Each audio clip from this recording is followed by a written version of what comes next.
Well, the police have literally cut my house off from all directions. So people who want to visit me, they have to actually go through the police checkpoints. So, it means there's going to be yet another operation. I've had about 3 or 4 operations on my house. But this time the government announced that there were 40 terrorists holed up in my house. And that was going to be the pretext. I mean, they are by terrorists, I suppose, they mean the violence that was sparked after your last arrest. I mean, just to clear this up, I mean, did anybody in your organization have any role in organizing that, in orchestrating that? Did they know it was happening? Did they take part in it? What were the events? I'm picked up, my people are beaten up, I get hit on my head by the military, what are the Rangers belong to the military, inside the High Court of Islamabad. But in 27 years of my party's existence, we have never indulged in violent protests. 7,500 people have been arrested in my party. All the senior leadership has been arrested.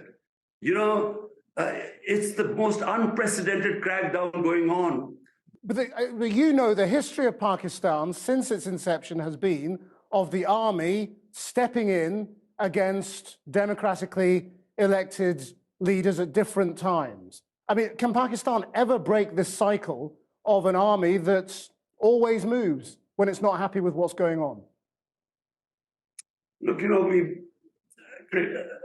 we started off as a security state.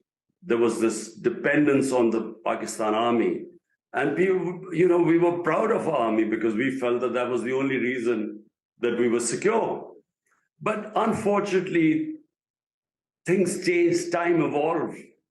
It no longer is the time where you can have a hybrid system where the power belongs to the military and the responsibility belongs to the elected prime minister.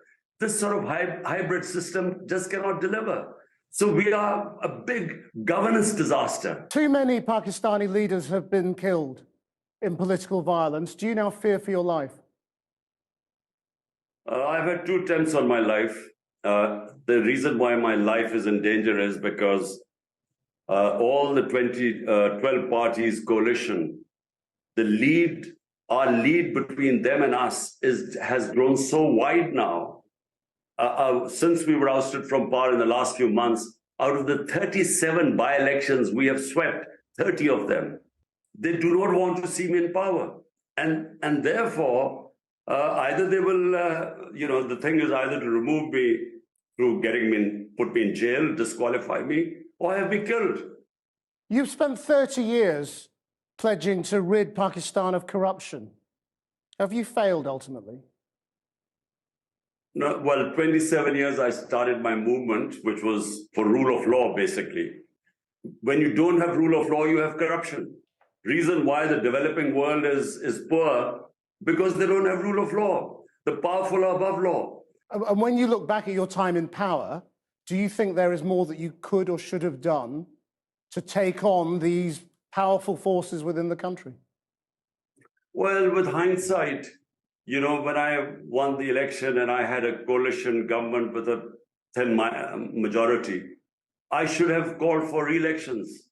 I should not have, taken on that government because, look, if you want to bring about a change and reform and take on the vested interest, which means bring the powerful under the rule of law, answer is, if you want to bring about a change and rule of law in a country, you must have a clear mandate from the people so that gives you the power to make the reforms. Imran Khan, thank you very much indeed. Thank you for your time.